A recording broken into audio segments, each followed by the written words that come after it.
welcome. I'm Cynthia Corsetti, executive coach, author, and speaker based in Sewickley, Pennsylvania. With years of experience in guiding leaders to realize their full potential, I've embarked on a new journey to bring those insights to a wider audience. Care to Lead, a podcast dedicated to diving deep into the world of leadership. In each 30-minute episode, I sit down with inspiring individuals from diverse backgrounds to explore pivotal moments in their leadership journeys, the challenges they face in today's ever-evolving business landscape, and the legacy they aspire to leave behind. Together, we uncover valuable lessons and insights that can empower each one of us to lead with purpose, compassion, and resilience. So whether you're a seasoned leader or just starting your journey, join me as we discover what it truly means to care to lead. I'm your host, Cynthia Corsetti, and today we dive deep into the topics that keep leaders up at night. Join us as we explore innovative strategies, share insights from experts, and empower you to lead with purpose and heart. Today, I'm pleased to be joined by Stéphane Bottine, the founder of TrustedBrokers.com, a comparison service for traders now available in over 40 countries. Stéphane started his career as an investment banker in London before pivoting towards digital marketing. He's passionate about personal finance, investing, and macroeconomics. Stéphane, did I miss anything in that intro? Thanks for having me. You've got it all right, thank you. Somewhat right. I don't think I did your name as well as it could be. So your journey into financial independence is kind of inspiring. How has your passion for achieving financial freedom shaped your approach to leadership? I was always passionate about really achieving financial freedom and being my own boss, so to speak. Back in the day when I was at university, it was in '99 in London. I think the internet, the dot-com craze was happening. Startups were being valued at billions. I was like, I need to get in on the action. So a friend and I just set about learning web development in our own time. So I was studying economics at the LSE back then. But in the evenings and weekends, I started learning web development, learned how to build websites, and just wanted to be part of the action. So initially, we started designing dating websites because that felt like an easy way to get up and running. It was also a good way for people to create content. We didn't have to build our own content. Essentially, that was my first step online. Building websites was easy. It was free. It was your marketplace of the world. And once I got my first website up and running, I quickly realized that, it's all nice and well, but you really need to start marketing it to get traffic going.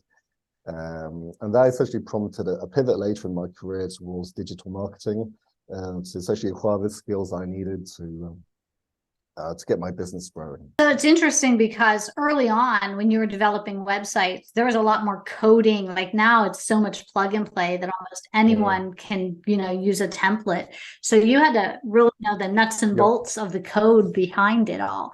How did the part of your brain that works to do all that coding is very analytical, it's one set, and then there's the digital marketing, which requires that piece to make progress and track SEO and all of that. But it's also very creative. How do you balance both sides of your brain going on at the same time? Actually, I think digital marketing appeals to me because you've got to be very analytical, but you also have to show empathy. You have to be creative to understand your customers and kind of understand how they search.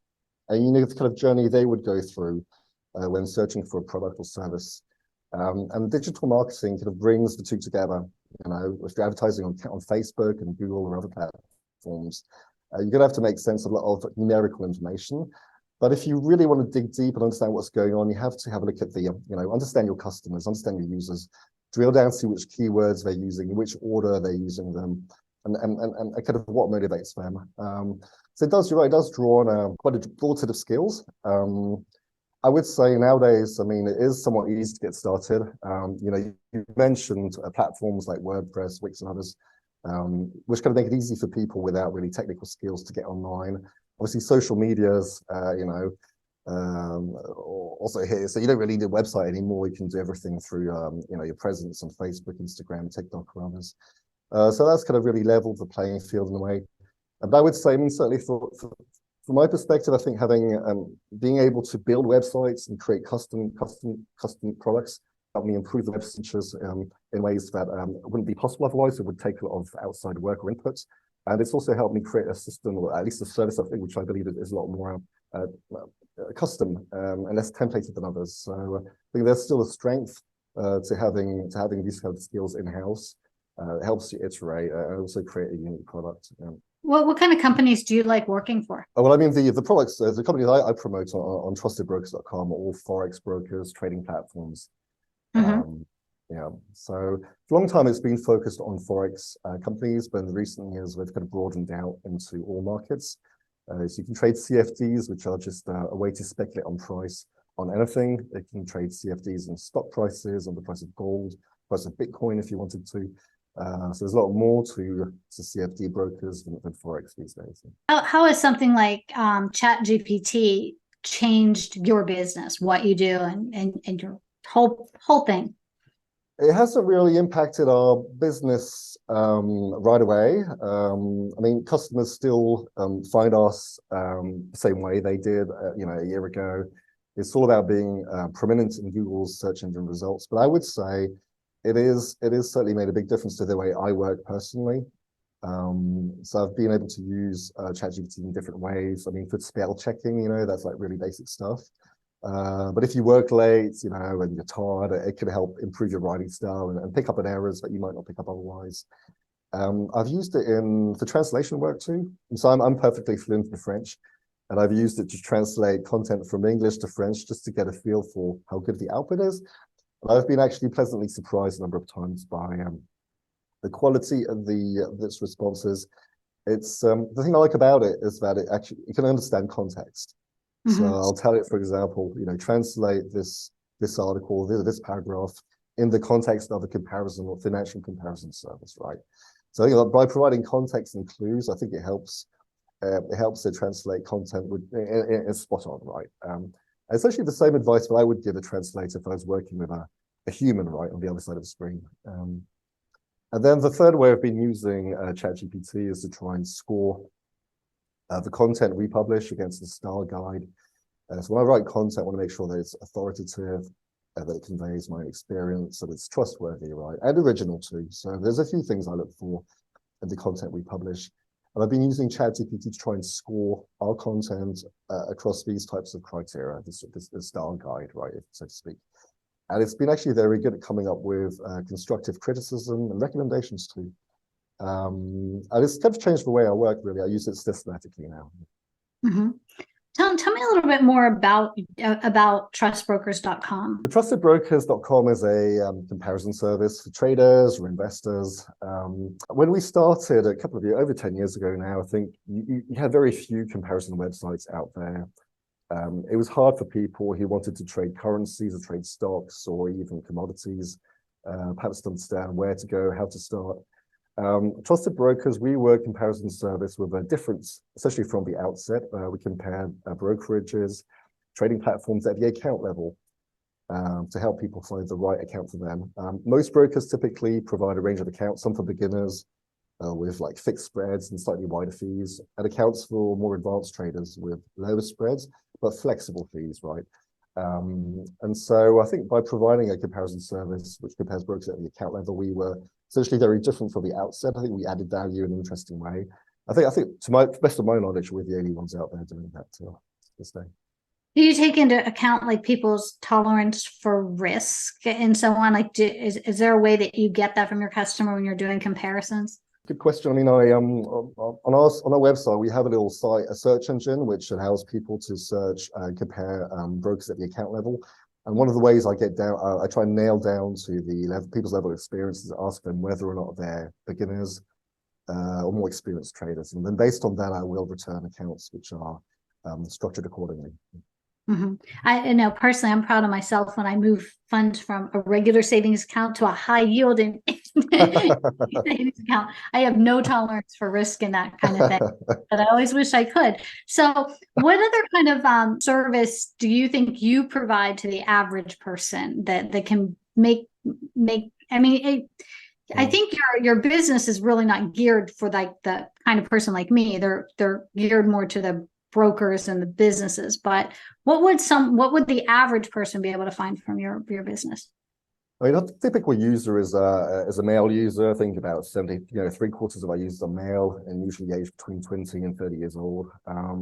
So they're people who are fascinated by the markets, by currencies, who have an interest in day trading often.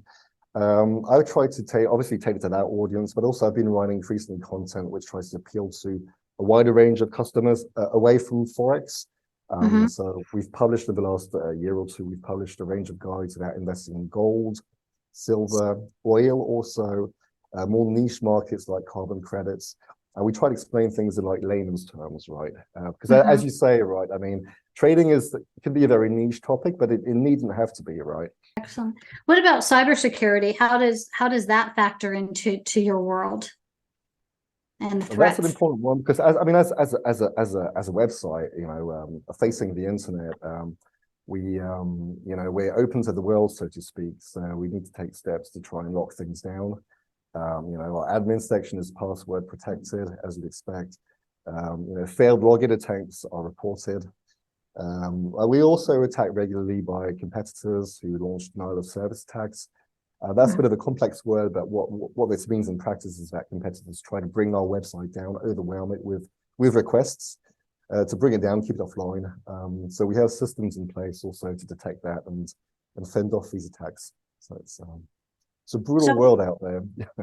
Yeah, it is. It's scary. And that's why I wanted to ask you that question, because the article series that you participated in is what keeps leaders up at night. We keeps executives up at night. So what are some of the things that keep you up at night, and maybe some of the clients you've worked with? Well, these attacks, I say, denial of service attacks were a bit of certainly an issue keeping me awake at night. I have real-time tracking on the website where I can see what happens in real time, which content people consume, etc., number of users on site. And when I see the number tick up aggressively, it's suspicious, right? I know an attack's happening. I don't like it, right? So I've essentially designed systems which can detect these things automatically and then try and raise a threat level as and when it occurs, and then bring it down to as soon as the attack's over. So that's been an issue that I've been able to address. It was a bit of a pain point until recently. What else? Anything else keep you up about just is your company, how many people are on your team, and how is leading that? What are some of the struggles you face? Initially, I was just a single, one-person business. Over time, I've grown, but I've always relied on freelancers, typically for translation work. Our website is available in over 5 languages. So more recently, we've expanded into Arabic content.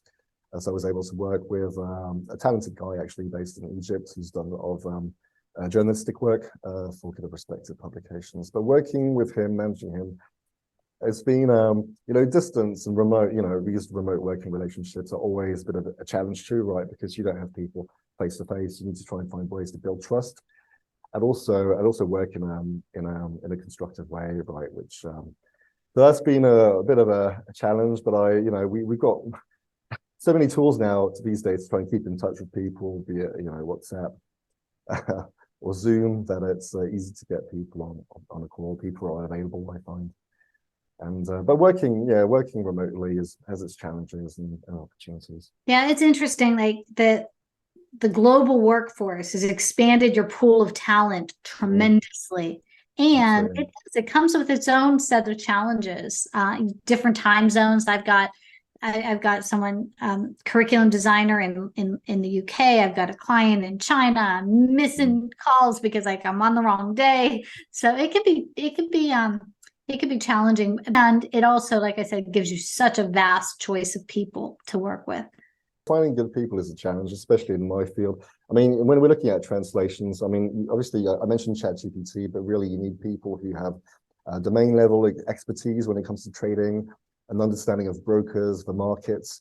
So finding people with that level of experience is difficult. So it can happen by chance. I met a Russian trader in Dubai who was trading at the same time, and had interesting conversations with him.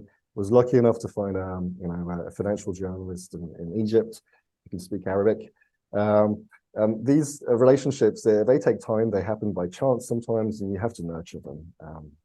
I'm curious, is if when you're hiring someone to do work for you, in the world you're in, do you do like traditional interviews? I know it's not traditional face to face, but like maybe remote, but do you ask traditional interview questions, or do you do things by just like, let me see how you work, let's give it a try, or do you do a traditional interview? I'm more interested in their understanding of the financial markets, whether they follow the news, whether they have traded in their own capacity. I'll ask questions about trading techniques, their experience of trading, ways in which they've controlled or managed risk, for example. I mean, these are things you can't really fake, and I'll ask you these questions on the get-go. So either you have these skills and that experience, or you don't, and that's kind of what I look for. I'm quite flexible when it comes to people's credentials and experience. I think you have to give people a chance. And what I care more about is their actual understanding of trading. I always say, like, when you're interviewing someone and you've got a resume or you've got the CV in front of you, it might say they have 10 years of experience, but it's like the question always is, do they really have 10 years of experience, or do they have 1 year 10 times? Because they haven't grown and gotten better. That's where you have to just, I guess, dive in. I've found people tend to embellish and lie in their CVs more than I would like to, but if you can answer my questions and we get on well, I think I'm happy enough with that.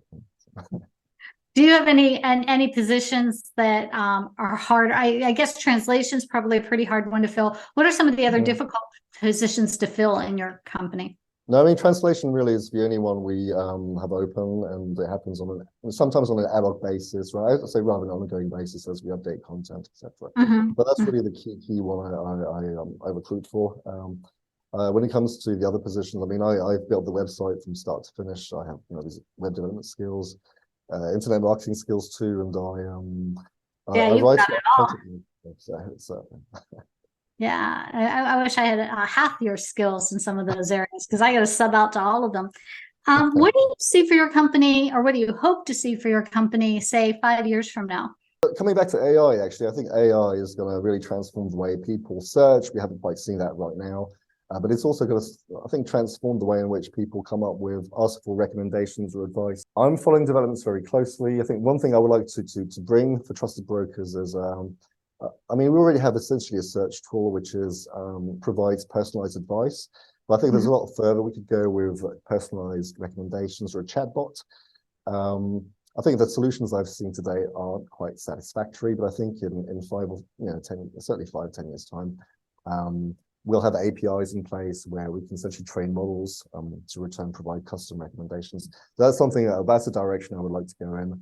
I'm hoping that we won't be replaced altogether by the tech giants' APIs and completely cut out of the picture, but that is a risk. Yeah, it is a risk. So when you think of that risk, what are some of the opportunities, I think, that come with that risk? Like what can set you apart? I guess that's my executive coach coming out, right? So I would ask any leader I was coaching, right? Is if you see this possible risk coming in the future, what are some things that can really set you apart to stand out? One of the ways we can't be cut out essentially is to provide, I think, even more personalized advice. But you're going to have to find customers who are willing to pay for it. I think that is part of the challenge. And when it comes to trading, most customers typically trade very small amounts. You could be looking at $50 to $100. So they aren't the ones who will be willing to pay for advice either. So it'll be interesting to see how this plays out. It might become a lot more of a niche market for high net worth individuals. We'll also need to look into, I think, diversifying our income streams, potentially through publications or what's also called in our industry a signals service, whereby you provide trading tips or advice, and then people essentially trade off the back of your recommendations. So that might be like another opportunity, avenue for the business going forward. But we'll see. But I think the next few years will be interesting for sure. It is interesting, and I actually like what the one thing you said about kind of that niche for the higher end. It reminds me of like where some of the healthcare industry is going, where with concierge, health services. Like, I'm not going to take your insurance, you're going to pay it, but I'm going to be there when you need me, and that's a service that you can provide that these big companies just can't. So that it can't be disintermediated, yeah. So it's going to have to be niche, personalized advice, I think, to a certain extent. Yeah. So what would you like listeners to know about you and your company? Well, I suspect most of your listeners are based in the US. So unfortunately, this is a market in which we aren't present because the brokers we work with typically aren't regulated in the US. But if you are abroad internationally, then I'd encourage users to come visit trustedbrokers.com. Try our service and also reach out to me personally if they have any questions or advice. I'd be happy to let's get back to them. Where would you like them to reach out? Is LinkedIn the best place? All your links will be with this podcast and in your article, but just here, is there a preference that you have? Trustedbrokers.com really is the place to find us. Yeah. That's the place to find you. And we do have listeners. Authority Magazine especially has listeners I personally, I'm not like, but Authority Magazine does. So it will be heard and shared on Medium. So, is there any advice that you want to give to someone who is kind of where you were when you started your business and there's something more out there, there's something more you can do, and you needed to pull all of your creativity and all of your skills together and create something brand new? So I'm sure there's someone else out there like you. What is your advice to them? I'd encourage people to do something they are really passionate about, and also something they have genuine expertise in. I think this is also something that search engines like Google and others place a lot more emphasis on. Things like authority, expertise, and experience, things you can't fake, right? So I'd encourage people to do essentially to go online, start building a business now, start small, iterate, listen to your customers and do something, and follow where your heart is. Yeah, that's what you did, and it's been a little while now, and you still seem just as passionate. So could you say that you haven't lost interest yet? You're still just as motivated and passionate today? Yes, because I enjoy what I'm doing, and I get up every morning and look forward to the day ahead. And I can see a lot of opportunities too. I mean, the only constant is change, and you've got to listen to what's out there and kind of act on it. That's great advice for our listeners. So I want to thank you very much for sharing your insights and your experience with us today. Your perspective not only enlightens, but also inspires our listeners to embrace change, innovate, and stay resilient in the face of adversity. To our audience, thank you for tuning in. Remember, in a world that's constantly in motion, the ability to adapt and grow is not just a skill, it's a necessity. Stay curious, stay informed, and above all, stay driven. Until next time, this is Cynthia from the Care to Lead podcast, reminding you that leaders who care to lead. Thanks for watching the Care to Lead podcast. Don't forget to like, share, subscribe, and hit the notification bell for more videos and updates.